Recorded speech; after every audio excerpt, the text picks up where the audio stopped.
আসসালামু আলাইকুম সম্মানিত ভিউয়ার্স, আপনারা দেখতে পাচ্ছেন মৌচাক থেকে মধু সংগ্রহ করা হয় কিভাবে। আমি পুরো ভিডিওটি দেখাবো আমার এক ছোটো ভাইকে দিয়ে।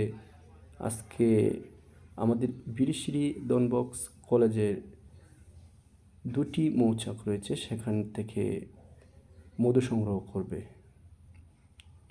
তো সেই মধু কিভাবে সংগ্রহ করা হয় সে পুরো ভিডিওটি আজকে আপনাদেরকে দেখাবো। This is easy way. We are see now this bee nest and collected honey, pure honey. তো এখানে দুটি বাসা দেখতে পাচ্ছেন, টু বি নেস্ট। একটি একটু বড়, এটি সূর্যমুখী মৌচাক বলে। তো এটার মৌমাছির একটু অন্য মৌমাছির তুলনায় ভিন্ন হয়ে থাকে, এটা খুব রাগান্বিত হয়ে থাকে এবং এই মৌমাছিটা কামড়ানোর প্রবণতা বেশি থাকে। তো আশা করতেছি সে অনেক অভিজ্ঞ, তার কাছে কোনো মূল মন্ত্র নেই, সে ওই দোয়াটাকে অবলম্বন করে মৌচাক থেকে মধু সংগ্রহ করে থাকে। আরেকটা ওই নিচে ছোট দেখতে পাচ্ছেন, স্মল বি নেস্ট অ্যান্ড এটা বিগ।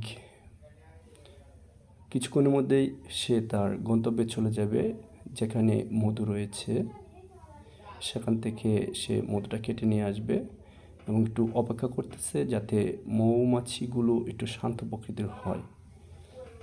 মোটামুটি তার কাজ সম্পূর্ণ হয়ে গিয়েছে। উপরে কিছু মৌমাছি রয়েছে যেগুলো মধুকে আঁকড়ে ধরে রাখছে। একটি দুঃখের বিষয়, এখন বর্ষাকালে মধু থাকে কম, যে কারণে আশা অনুরূপ এখান থেকে হয়তো মধু পাওয়া যাবে না। যেহেতু পিওর মধু, আমি ডনবস্কের ফাদারের সাথে কথা বলে এবং ওনার একজন দিক নির্দেশনামূলক লোক দিয়েছেন, যার তত্ত্বাবধানে সেখান থেকে মধু সংগ্রহ করা হচ্ছে। I am tell you, where see now when collected pure honey bee nest. So we'll see step by step. I'm follow this video when why collected pure honey. So you are waiting and see this video. Where no in my channel name পুষ্টি Bangla,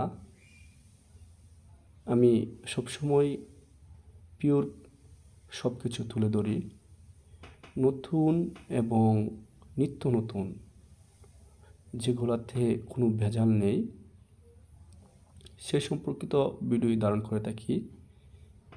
after all আপনারা দেখতে পাচ্ছেন মোটামুটি সে তার কার্যক্রম শুরু করে দিয়েছে। উপরের অংশে যে মোটা অংশটা দেখতে পাচ্ছেন, এটা হচ্ছে একদম পিওর হানি।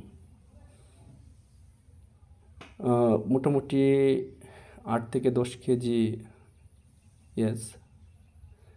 এরকম পাওয়া যেতে পারে। এই যে মধু পড়ছে, সে বালতিটা ধরে রাখতে পারছে না, মোটামুটি ওজন হয়ে গিয়েছে। তো এখানে কাজটা পরিপূর্ণভাবে করতেছে। আমরা আরও দুটি চাক দেখেছি, ওই ফাদারের তত্ত্বাবধানে বা ফাদারের অনুমতি নিয়ে ডনবস্ক কলেজের আন্ডারে যিনি আছেন ওনার অনুমতি নিয়ে ওইখান থেকেও আমরা সংগ্রহ করব। তো আমার যে ছোটো ভাই কারিগর, সে খুব দক্ষ এবং সূক্ষ্মভাবে কাজ করে থাকে এবং পিওর মধুটাই সংগ্রহ করে। মোটামুটি এখানে কাজ শেষ, ভিতরের দিকে আরেকটু অংশ রয়েছে, সেটা কাটার জন্য সে চেষ্টা করতেছে। পুরোপুরি everyone will like this video. I hope you are like my video. This nest finished collected honey and he go another bee nest and collected honey. Yes, he go this nest and collected honey. So যদি কারো pure মধু লাগে তাহলে আপনারা আমার সাথে যোগাযোগ করতে পারেন। আমি ওই মৌচাক থেকে সরাসরি সংগ্রহ করা মধুই দিয়ে থাকি। দাম তুলনামূলকভাবে অন্য মধুর চেয়ে এটা একটু বেশি হয়ে থাকে। আলোচনা সাপেক্ষে আপনারা নিতে পারেন। আমি তাকে হয়তো একটা কাজের মজুর দিয়ে দেবো। এই যে আপনারা দেখতে পাচ্ছেন মধু নিয়ে এসেছে বালতির মধ্য দিয়ে। এখন সে সেটা প্রসেসিং করতেছে হারভেস্ট করার জন্য। মেবি টিচার, হ্যাঁ, ডনবস্কো কলেজের যে টিচার আছে উনি গ্লাসটা ধরে রাখছেন তাকে অল্প মধু দেওয়ার জন্য। এটা আমি নেব, হ্যাঁ, ইয়েস, এটা আমি নিয়েছি, আমি নিজে খাবো। আর গ্লাসটা ধরে রেখেছেন আমাদের ডনবস্কো কলেজের, হ্যাঁ, ইয়েস, ডনবস্কো কলেজের টিচার। উনি আমাদেরকে ইনফরমেশন দিচ্ছেন কীভাবে কী করতে হবে। ওনার তত্ত্বাবধানে আমরা এখান থেকে মধুটা সংগ্রহ করতে পেরেছি।